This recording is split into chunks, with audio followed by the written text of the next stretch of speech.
Hello, welcome back to BSLIVE. In this episode, we're gonna do something really simple, basically involving Blender clothes. And so we're gonna create this kind of creature, ghost creature, based on the emoji. So let's just get started.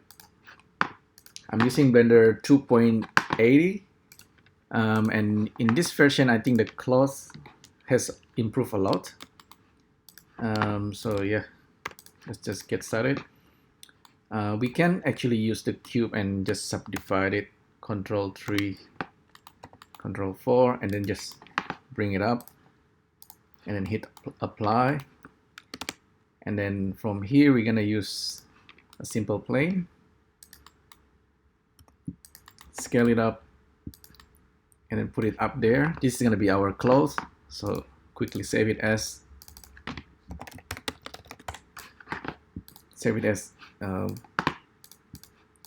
Ghost 001. Save. So this cloth is not doesn't have enough resolution yet, so we need to subdivide a couple of times, maybe 6 times is good, but we don't want this kind of round shaped cloth unless that's what you want. So just use simple. Look at the wireframe, and that should be kind of enough. If you want to make this more rugged cloth, maybe you can kind of mask it, so it has some kind of rip around it, so it's gonna be a little bit more scary. But for now, let's leave it like this. So this object over here, the sphere, is gonna be our collision, and this is gonna be our cloth. Yeah, so I think that's probably good setup. Turn on also self collision, and you probably want to have floor. So let's create a cube and just scale it like that, and then hold shift and then scale it up and just move it down like that. Should be good for our ghost cloth. Timeline, and just simply drop the cloth. Oh yeah, forgot to make this a collision. So play back the simulation, keep it simple, under 250 frames it should create our simple ghost cloth.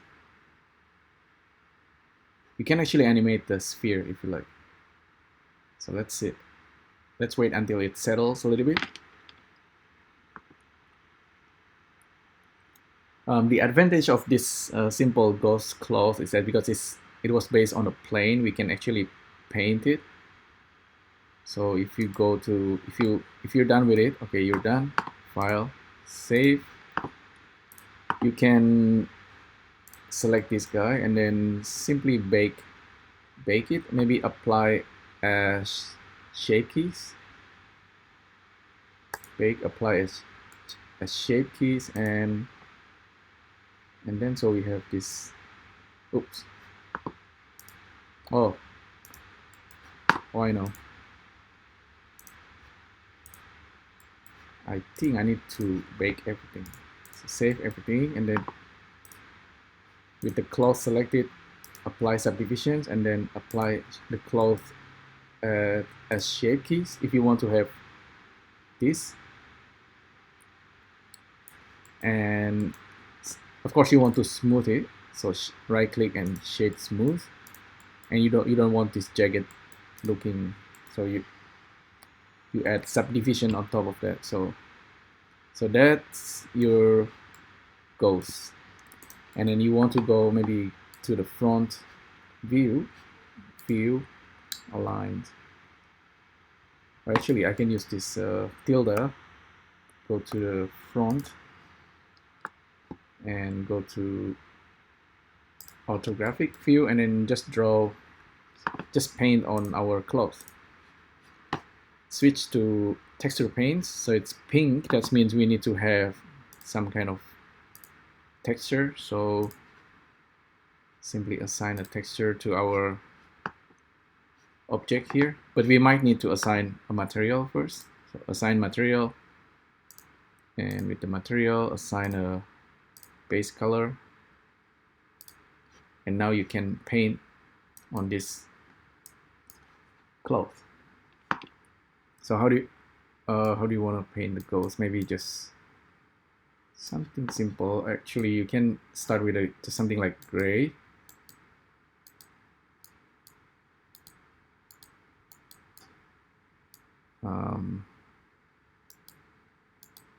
And then just keep building up the darkness, and then you add some black color. I think this is kind of scary enough ghost texture. Well, actually, the Tim Burton one or the ones from Disney is actually kind of more interesting if the clothes is instead of this plain white is. But for simplicity, I'm just gonna use this. So save as, we need to save our texture. So image editor, material, image, save as. Already got that. Okay. USDZ ghost symbol. This is ghost diffuse. Save image. Okay, what else we can do with this? Like I said, if we actually want to have more rugged clothes, maybe we can simply delete some of the clothes before the simulations, of course. But if you want to just export this as USDZ, you can do that. And to make it, maybe I delete this, delete the cube. So we just have the ghost, and then we go to the front view, and then add a bit of bone as well, armature. So we have this armature, and viewport, we make it so it's visible from the front, and maybe go to edit mode, just extrude that. So we want to animate this ghost a little bit. This part, I want to make it so they stay on the floor, so not moving. That's why I just make it so I have bones over here.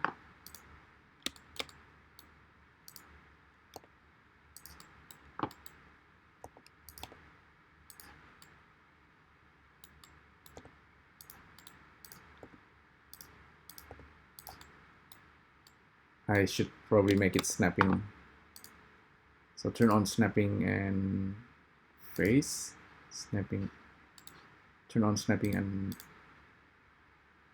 face or volume. Okay, maybe face.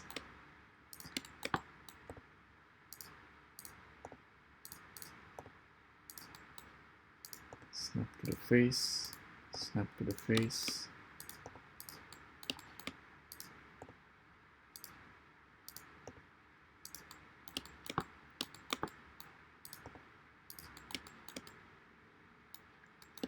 Okay, go back to object mode. Oops. Save. Select this. Control P. Assign automatic weight. Now let's animate this ghost. Okay, still moving slightly at the bottom there. Might need to do some weight painting. I thought it won't move. Well, that's okay. A quick animation will be just like a looping animation side by side. So go to frame 1, select all, keyframe locations, maybe just rotate this slightly like that, keyframe all again, maybe turn on auto keyframe, rotate like that.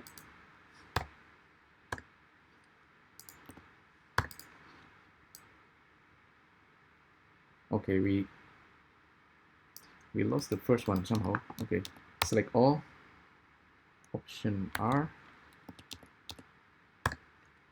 keyframe, and should go back to the original.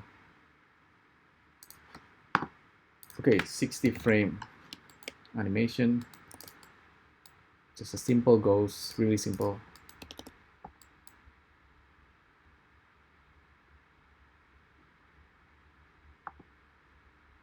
Okay, so that's done, and then so all we need to do is just file, export as FBX, save it as ghost FBX,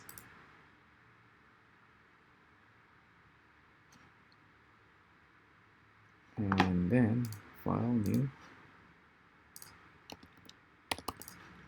re-import the FBX.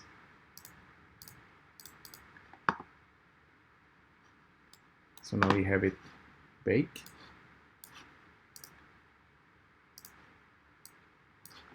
Let's see if the texture is still there. Yep. So that's good. 60 frame. File, export GLTF.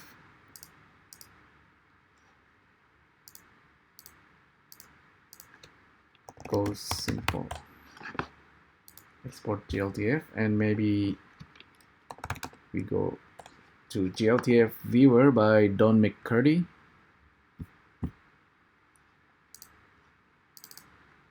So we should have our GLTF soon. In the meantime, I'll create a new terminal for USDC convert.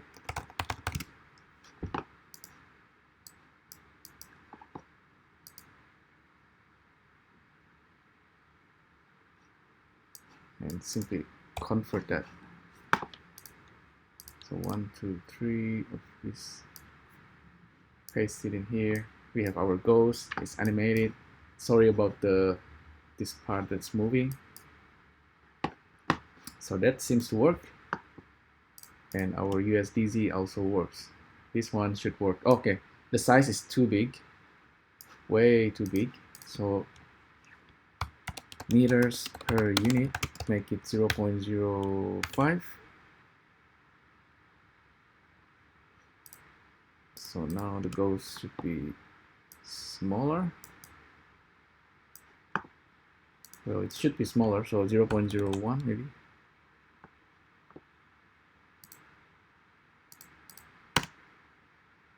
There you go. So this should work on the iPhone and the iPad. You can see it's only single-sided, but it's okay because it's the ghost. Maybe you can improve the fabric a little bit more. And like I said, if we go back to the original setup here, maybe you can kind of mask. So before you do this close simulation, maybe you can mask it using vertex painting, or actually weight paint. So get rid of the mask, select this guy, and then do the weight painting.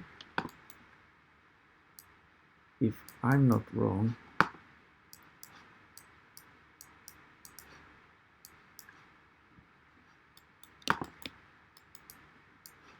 okay, we might need to apply the subdivisions and then go to weight paint. Okay, kind of wondering if we just paint a bunch of this and then apply the mask and then the cloth, will it actually work?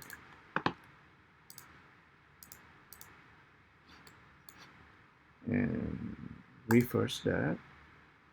So that's probably pretty bad cloth ripping.